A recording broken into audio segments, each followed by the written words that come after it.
"65 years ago, a new era began in the life of our country. On the 2nd of June 1953, a beautiful 27-year-old woman was crowned Queen Elizabeth II. It felt like a new era because there was also a kind of sense of romance about it. All the years of privation had passed, and this was a moment to celebrate. The coronation was momentous for another reason. This ancient ceremony was being filmed for the first time. 1953 marked a historic moment when film and television brought monarch and people closer together for the first time. It was as if we, the viewers, were actually in Westminster Abbey witnessing the coronation with our own eyes. It was the moment that the Queen became our Queen. Not only that, this was also the era of home movies, even for the royal family. The Queen's passion for filmmaking caught on across the nation. People filmed their own local celebrations, creating priceless records of an historic day. We've scoured the archives across the UK to find the very best footage. As you'll see, the joy of this thing just shines out of the screen.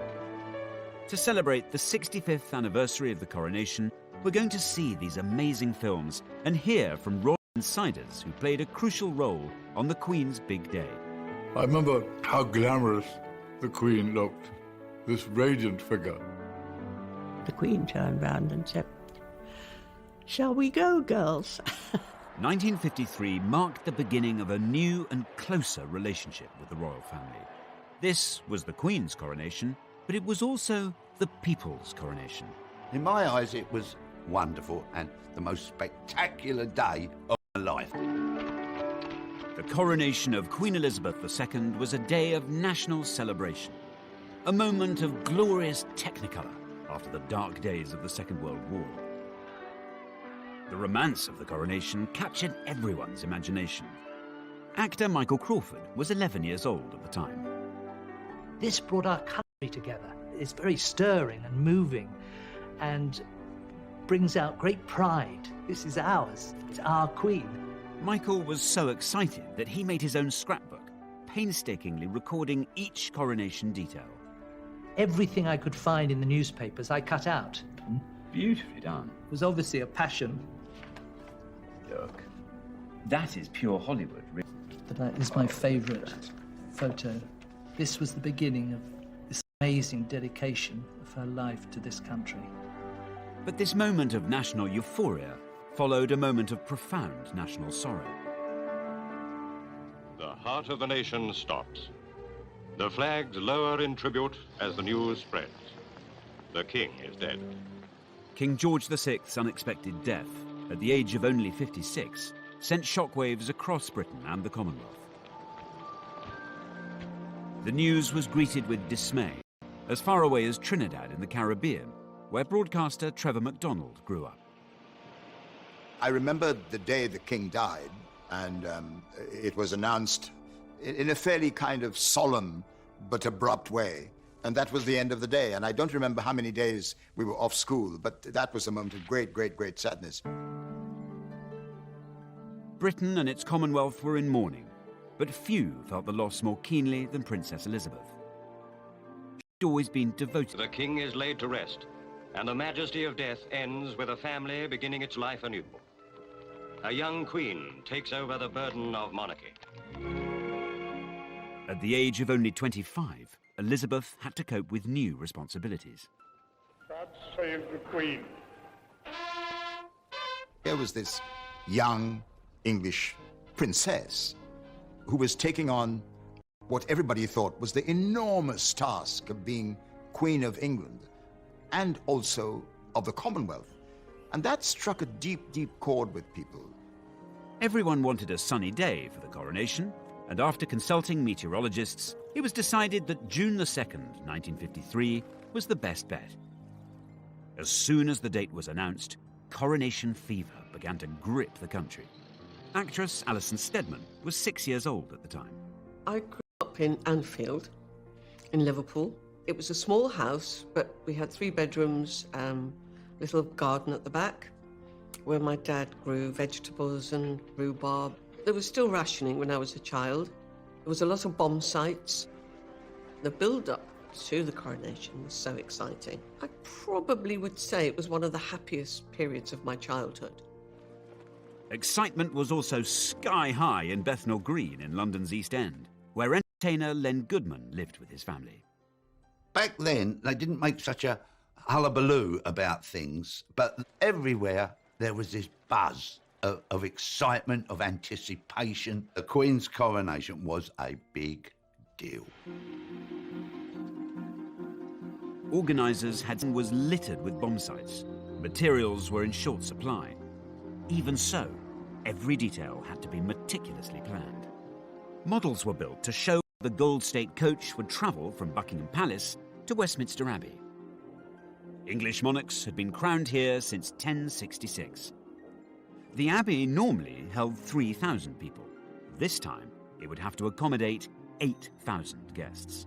At the beginning of 1953, in fact, literally on the 1st of January, Westminster Abbey closed its doors to visitors so that it could transform itself, the greatest transformation in its history. Railway tracks were laid down here so that materials and supplies could be whisked into the Abbey. And bit by bit, scaffolding grew up these pillars here. Eventually, there'd be huge banks of sitting here. But interestingly, of the whole area of the Abbey, all attention was actually focused on this tiny area here, the intense, sacred focal point of the coronation itself. This is where the coronation chair sat, facing the altar. The coronation was an ancient religious ceremony.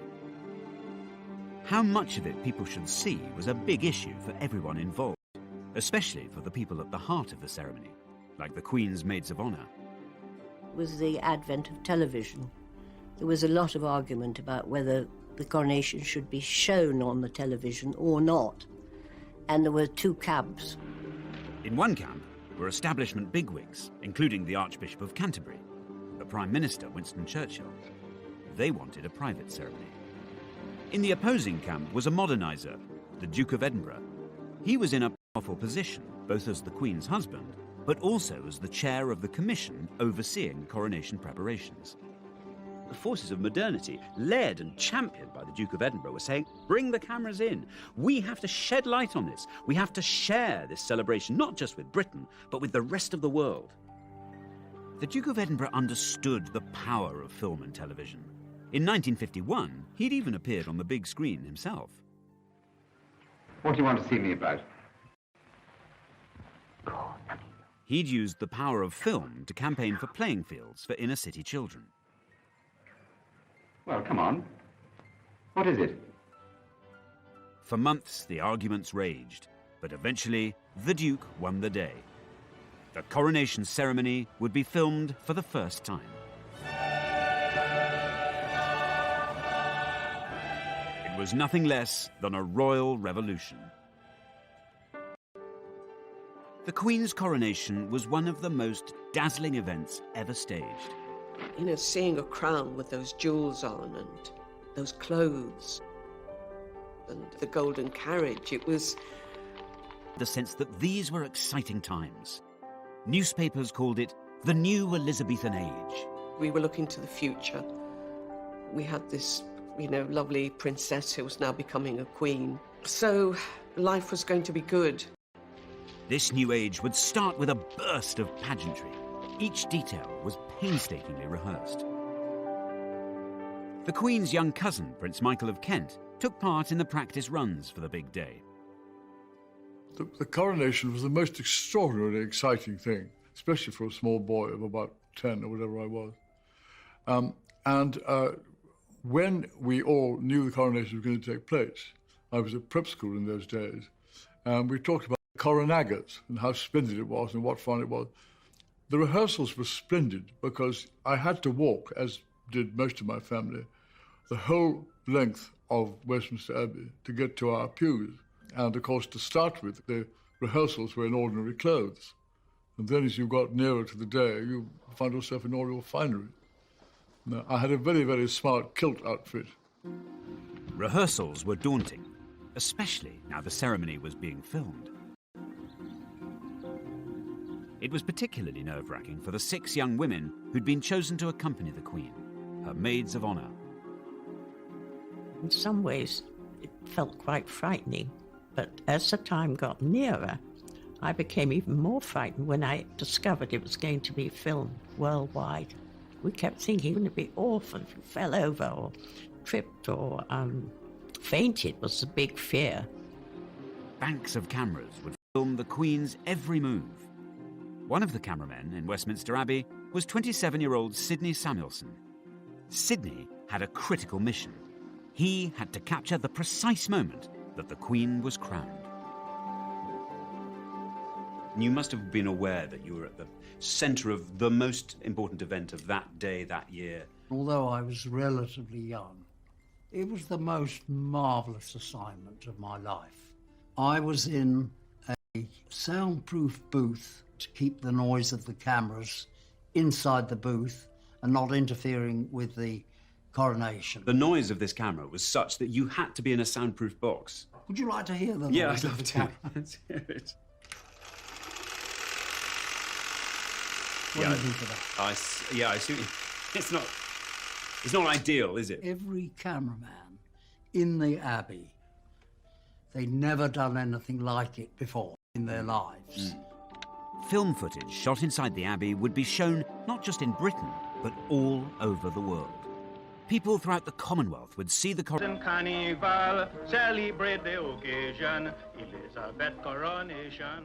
Trinidad was a colony, and it was very, very British. And news of the impending coronation was a time of great, great anticipation. The national anthem was being played everywhere. People in England referred to the Queen of England. We thought she was our queen. If the Queen was important to the Commonwealth, then the Commonwealth was equally important to the Queen. She even had its floral emblems sewn into her coronation dress. The public were fascinated by the details of the Queen's coronation wardrobe. On top of her gown, she'd wear a special robe of estate, made of velvet and trimmed with ermine. Embroiderers from the Royal School of Needlework sewed elaborate designs onto the robe with real golden thread. This is a sample that was done in 1953, and the design is peace and plenty. So we have wheat ears, wheat leaves, olives, olive stem and olive leaves as well. I suppose when cameras from above could look down on that sort of long, great, sort of the royal purple, it must have looked amazing. 12 embroiderers worked on the robe in shifts, 7 days a week. It took them 3,500 hours to complete. So, Mandy, can I have a go? Do you trust me Yes, to do it? definitely. What I've chosen for you to have a go at is actually, we call it cut work. Yep. First of all, if you pull the gold right the way down to the bottom, there you are, so it sits snugly on the velvet, and then take your needle down in position the other side. And down it goes. Once you've been doing it quite a while, the needle will come up exactly where you want. Oh, I'm not going to pretend I'm not thrilled with that, Mandy. It was good, actually. Yeah, you got it in the right place first time. There's an embroiderer in you. The filming of the coronation created additional challenges. The Queen had to look good on camera for the millions watching. Top makeup designer Thelma Holland was brought in to help. My mother had to get samples of the red robe that the Queen was going to wear on her way to the Abbey and the purple robe of estate that she was going to wear after the coronation, and produce the makeup and, much more important than anything else, the lipstick that she was going to wear, which would clash with neither and match both. Too dark and she would have looked almost ghoulish, too red and it would then have clashed with the purple coronation robe after the event. So it had to be, it was a very, very fine balance. And this was the famous sum through something like 12 different trials with the cosmetic chemist to find exactly the right tone. But I think she did a good job. And if you look at the colour films of the time, there doesn't appear to be a clash. Most people would be watching not in glorious Technicolor, but in grainy black and white. In the 14 months leading up to the coronation, the number of TV licenses rocketed by 1 million. The age of mass television had dawned. We were the only home in the street that had a television. It was purchased specially for the coronation. I think it was a 14-inch, and it had 2 knobs. One was the off and on, and I don't think we ever discovered what the other knob was for. It was, oh no, don't touch that knob. Don't touch that. And you got this terrible grainy picture, you know, like you're looking through a fog. There's nothing now that's a gadget or whatever that would equal the excitement of this television coming in to our house. Other newfangled devices were capturing the imagination. As Coronation Day approached, home movie cameras were all the rage. People began filming the build-up to their local celebrations. And there now exists a fabulous archive of films from up and down the country. I've looked at scores of them, and I think this one from Aberfan and Merthyr Vale in Wales is my favourite. It just has such an exuberance about it, such eccentricity. I mean, in some places it's just plain odd, but apart from anything else, the heart of the thing just shines through. It's wonderful. The Welsh mining village of Aberfan has had more than its fair share of tragedy. In 1966, the village suffered a terrible disaster when a primary school was engulfed by a huge landslide. More than 100 children died. But the Coronation film is a record of an earlier and happier time. Well, I think I might have found a couple of people who actually appear in the film. So I've come here to Aberfan to talk to Chris and Eileen, who are going to tell me a bit more about this place. But also, I really want to get the inside track on what exactly happened, what it was like on that wonderful day of celebrations back in 1953. I'll go for this. Hello. Are you Chris? I am. Hello. How do you do? I'm Alexander. Thank you. Lovely to meet you. So why do you think everyone was so excited? What was it that you were excited? Was it everybody coming together, or was it... Oh, it was lovely. And everybody decorated their windows, and there was a competition for that. And everybody put flags up. And the comical thing was that we saw some really funny ladies. And in the middle of a couple of the lines, they put their big bloomers up. In the middle. What, in the bunting? Yes. You'd have triangle, triangle, triangle, bloomers, triangle... You'll never... And everybody used to be laughing. And it was really funny, you know. We had a lot of fun. And there was the Queen. I was an attendant to the Queen. Our local farmer, Donald, he he drove the tractor and they decorated it beautiful. And we'd go around Aberfan on it. It was lovely. What's so lovely is you've got this beautiful carriage being driven by the tractor. As we were going down through Aberfan, everybody'd be out there, there'd be hundreds of people, and they'd be all clapping and cheering, and we'd be all waving. But I think that's a lovely way community works, actually, because these celebrations were going on up and down the country, so every different community had a kind of link to what was happening in Westminster Abbey. Yeah, it was lovely. You was like felt if you were there anyway, weren't you? Really, you felt if you were. Exciting. If you know, the only thing was missing was her. Yeah. By June 1953, the build-up was over. The great day had arrived. Can you imagine what must have been going through the mind of this young 27-year-old woman on the 1st of June 1953? The coronation now just hours away. Because behind all the pomp and the pageantry was a very simple, very solemn ritual that would be enacted. It would mean that the young woman who walked into the Abbey behind me would then emerge as Queen Elizabeth, forsaking normal family life with her 2 young children, a young husband, and dedicating herself to country and Commonwealth. And as if that weren't enough, doing it in the most visible and public way imaginable.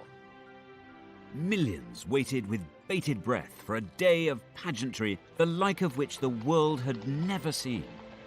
Just like Christmas, but more so, really. It was like Christmas with knobs on. The 2nd of June 1953, Coronation Day, had arrived. But not for the first time, or the last. The weather forecasters had got it wrong. Well, wouldn't you know it, the 2nd of June 1953 dawned chilly and wet, but that was never going to dampen the spirits of the 30,000 people who'd camped out throughout the night in order to catch a glimpse of the Queen the next day. And then throughout the morning, hundreds of thousands of others flooded into London, because by mid-morning there were 3 million people here in central London to witness this event for themselves. And then kings and queens and 750 broadcasters were broadcasting in 39 languages to take the event global. For millions of children, the countdown was over. From the moment I woke in the morning, it was exciting. It was like, oh, hurry up, hurry up, hurry up. You know, we want the party, we want the games, you know, we want to watch it on television. One group of children had an extra reason to feel excited. Choristers from St Paul's Cathedral were singing in the coronation service. The boys would be in the Abbey for 7 long hours, with no chance even to nip to the loo. We were given sandwiches, and they were peanut butter and marmalade in the same sandwich. So hang on, and these were partly to keep your pangs of hunger at bay, and also somehow to blot you up. Well, mind you, We had a we banana. did have cast iron bladders in those days, I think. I'm yes. certain you did. Scaffolding pipes came in very handy with our feeding, because of course we had banana skins. Of course, you just feed them down. We just dropped them down the scaffolds. You didn't. Yes, we did. Yes, even you. And he was probably, meant to be John. head boy, I'll have you know. The coronation was now only a few hours away. In Buckingham Palace, the Queen was making her final preparations. Royal makeup designer Thelma Holland was with her in the palace. The Queen said to her, "It's such an important occasion for me that I would rather that the least number of people should be fussing around me before I go off to the Abbey. Do you think I'm capable of doing my own makeup?" And my mother said to her, "Yes, Mum, I'm sure you're perfectly capable of doing it." And the Queen then said to her, "I would like you to be here just in case." She did her own makeup for the coronation. I think it was such a momentous occasion for, what after all was a young woman. And I think the idea that she had a moment to herself on her own would have been extremely important to her. By 9 o'clock, coaches were assembling at Buckingham Palace to take the great and the good to Westminster Abbey, including Prime Minister Winston Churchill. The Queen's young cousin, Prince Michael of Kent, was waiting with his family at the palace. It was a foul day. It rained the entire day long. It was cold, it was miserable, it was wet. From our point of view, it was a wonderful opportunity to have a very large assembly of cousins who came from all over Europe. My mother, Princess Marina, and my sister, Princess Alexandra, and my brother, the Duke of Kent. All 4 of us who were doing the street lining were very impressive, because it was it's quite a long way to Westminster Abbey from Buckingham Palace. There was an enormous crowd, and they had periscopes, a lot of them, which were strange-looking devices, where you looked through a viewer, and you then went up, and there were just 2 mirrors, one there and one there, and you could look over the heads of the people in front of you and see what was going on. And so you had a forest of these rather strange-looking things, which were sticking out from the crowd. 3 million spectators lined the coronation route. In the crowd was actor Michael Crawford, who was 11 years old at the time. Do you remember that? So where did you watch the... We went to the Mall. Oh, you were there? Yes, just here. The foot of these steps on the Mall. Yeah. And you see thousands of soldiers, and it's the pageantry and the uniforms, the regalia, and the noise of horses walking by, and people's kindness of helping kids to see. Policemen were lifting them up and holding people, and there was this extraordinary spirit. As throngs of people on the streets of London strained for their first view of the Queen, millions more gathered in living rooms to watch the greatest live broadcast ever seen. All the kids were sitting on the floor. Then my nan and all those oldie ones, they were in chairs, sitting round. All the mums and the dads were standing there. There was people looking through the doorway. So, to millions of viewers in Great Britain and Western Europe came pictures of a ceremony and a scene which they will never forget. It was mesmerising. The Queen's carriage was due to leave Buckingham Palace at 10:26 a.m. precisely. You can imagine the build-up, the excitement, a great deal of hustle and bustle and fiddling around and making sure things were put on the right way round. I remember how glamorous the Queen looked, this radiant figure. The Queen travelled to Westminster Abbey in the Gold State coach. It weighed a mammoth 4 tons and had been used in every coronation since George IV's in 1821. The horses that were used to pull the coronation coach were 8 greys, which came from the Royal Mews at Buckingham Palace, and I don't think there are very often occasions where 8 greys pull a coach, you have to have as quite a hidden responsibility. I think it has any brakes, for example. And of course, my granddad, who was a bit of a lad, he would be doing a running commentary. He'd be giving us all the old, oh yeah, well, of course, the coach, you'd go. Yeah, the coach, blimey. That coach had been around for 5,000 years, and he'd give it all that, you know, didn't know anything, really. And he'd have a bottle of beer, Crown Ale. The coach, which through the centuries has borne 6 monarchs to their coronations, has never carried one more fitted for the tasks of sovereignty than she who now is to be crowned.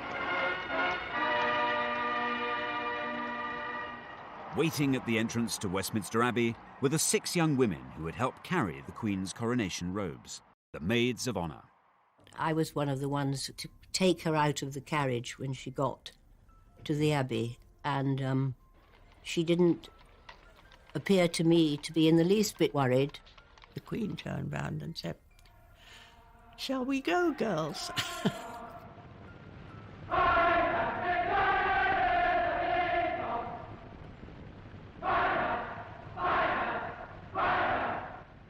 It's just dazzling. The colours were so beautiful, mainly scarlet and, of course, white for the ermine, and women had all had their best jewellery on, and tiaras, and beautiful music. And whenever I hear that music, I feel, you know, pricking in the eyes and catching in the throat.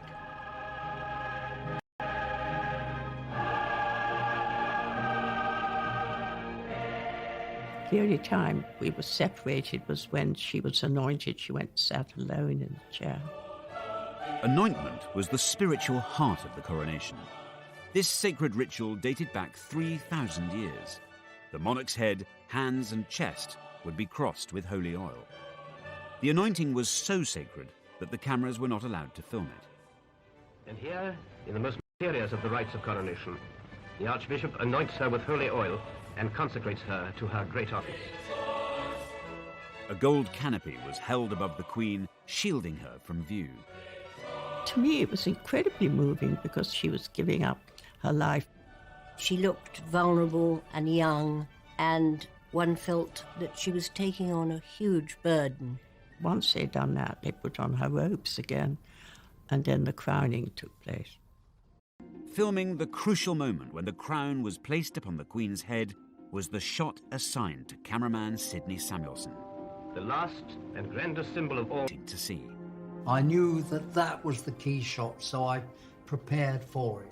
And I wound up both springs to their maximum. When I got to the end of this, it was fully wound, just before I heard the spring broke. The only time in my whole experience I ever had a spring go was in the Abbey on Coronation Day. Isn't that ridiculous? Down on the floor of the Abbey, trouble was also brewing for the Maids of Honour. One of my friends, Anne Glenconnor, she felt very faint. I felt something moving against my back, and I thought, goodness, what's happening here? Then I realised Anne was slipping down. We wore long gloves, and we had smelling salts concealed so that you could just pop them if you felt you were going to faint. So she was lifted up by the others and supported. And soon after that, we went into the vestry, where the Archbishop produced a bottle of brandy, and Anne had a little swig. He said, "This'll do you good." Meanwhile, cameraman Sidney Samuelson was trying to save the day. There was no way I could repair a spring, but I had brought a spare camera body, and I just managed to get it all fixed, and the door closed, and I switched on, and I got the shot that they wanted. The climax of the ceremony has arrived, when the Archbishop gently sets this splendid emblem on the Queen's head. Oh, here we go. Oh, now we're cooking on gas. Yes. Oh, everybody would go into a hush now. Here comes the crown. straight. Oh, up he goes. Bentley, Bentley.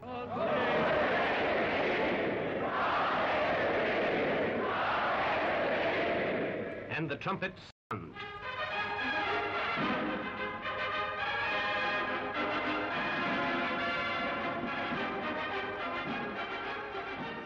Among the lay lords, the first to declare himself is her own husband, Philip, Duke of Edinburgh.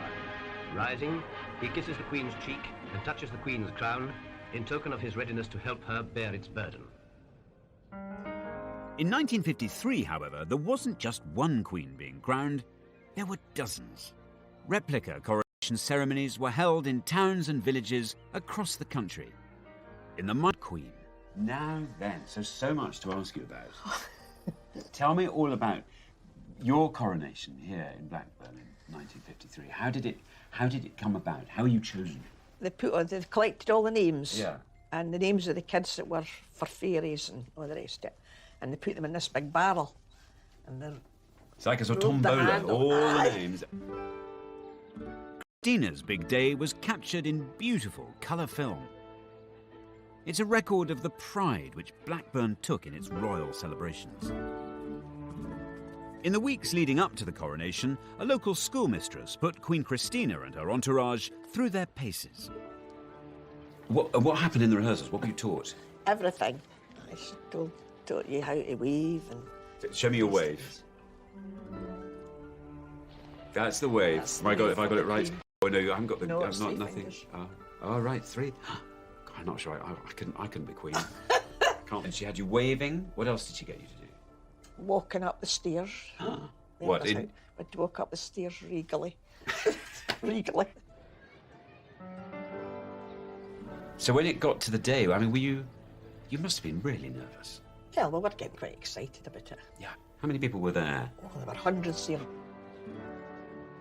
And then this is the proclamation. Oh, look at that. There it is.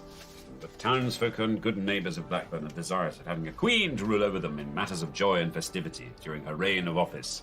Therefore, it is now appointed that she be crowned Gala Queen in the presence of her subjects who will pledge their loyal devotation and willing service. I could do with more of this queen stuff. I hope you took them up on that. You had become the queen, really, hadn't you? Yes. Your job was to go out and you now had to go off and shake people's hands and... You're the queen for a day. Blackburn's film shows how local communities shared in the national celebrations hundreds of miles away in London. The televising of the coronation helped to forge a new and closer relationship between the Queen and her people. I think us all sitting there and talking about it made you feel more a part of the whole thing.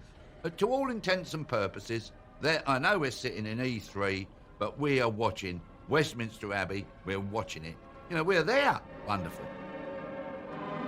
With the official coronation over, Britain was about to have the most almighty celebration.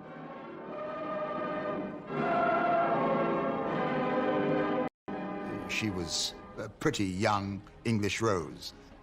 And to watch this new age come into being with the coronation of the Queen was a moment to celebrate.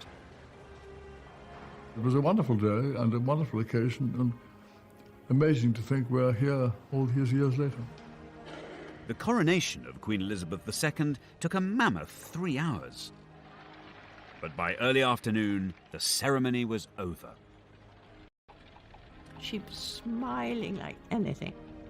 She was thinking to herself, well, that's a job well done. She had every right to think that because she had done a wonderful job. And there was a moment where she takes off the crown, which weighs an absolute ton, and she put it on the table. And Prince Charles, who was then about 4, came running across from the other side of the room, saw it lying there, and tried to pick it up. Luckily, a lady in waiting swiftly moved in, took it away from him, put it higher up, because he could easily have dropped it. Now, to delight the thousands below, the Queen and her family step onto the balcony. And we went out on the balcony, and the cheering, I've never forgotten that. That was extraordinary. If you look to the right or the left, everybody was cheering, and some people were crying with joy. I mean, there was a real kind of feeling of euphoria. We were all rejoicing. Coronation Day in Buckingham Palace had formally ended, but in the East End, the party was just beginning. Now look at this. Hey, hey? Look at this. Elizabeth R, 1953. That is the photograph of the kids in Bethnal just before we get sat down to the banquet. There's me, little Lenny boy, and the rest are just the street kids of our street. Prime Minister Winston Churchill had lifted sweet rationing in time for the coronation so children could tuck in to a sugary feast. We all had to sit down and then sang God Save the Queen, and then off we went with the food.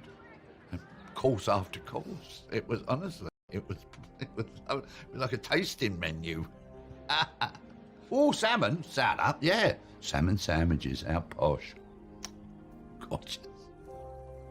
Coronation Day was drawing to a close in Britain, but on the other side of the Atlantic, anticipation was still building. At London Airport, Royal Air Force Canberras were warmed up and waiting for a 5-hour transatlantic dash. Yes. 85 million Americans tuned in to watch the Queen being crowned. The coronation had become the world's first global event, enjoyed everywhere and preserved on film for all time. But it's back home where the memories of Coronation Day remain strongest. So tonight I'm staging my own world premiere. I'm showing the 1953 Aberfan coronation film so villagers can see it and enjoy it for the first time. Hi there. How you doing? Welcome. Ah, here's Mary. I've no fear. I'm here. Well, ladies and gentlemen, we've got such a treat for you. I don't know how many of you, if any of you, have seen this before, but this is a film that was shot here, right here in Aberfan, on the 2nd of June in 1953. As you'll see, the joy of this thing just shines out of the screen. Anyway, enjoy it, and I'll speak to you all at the end. But thank you again so much for coming. Oh, there's a Oh, there's my sister with that second. There, that's her there. That's my sister. Yeah, and Glenn is over the other side. Oh, look. Oh, that's me, look, that's me there. The party that took place here in Aberfan was mirrored in communities across the UK. From Brighton to Blackburn, from Leicester to London, the whole nation joined in. There are over 100 films of local coronation celebrations filmed in every corner of the UK. Taken together, they're a shared record of a unique day.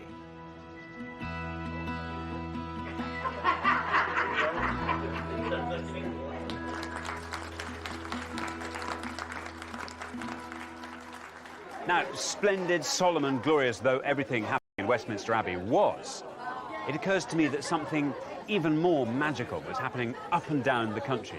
Communities were taking this as their signal, just to fling their souls into something so joyous, unabashed joy, of a kind that you still feel the warmth emanating down the years. It's 65 years later now, and of course the world has changed. But one thing I've found up in Blackburn, here in Aberfan, is that that strong sense of community that was brought alive by events such as the coronation is still alive and strong, and that is surely something to celebrate.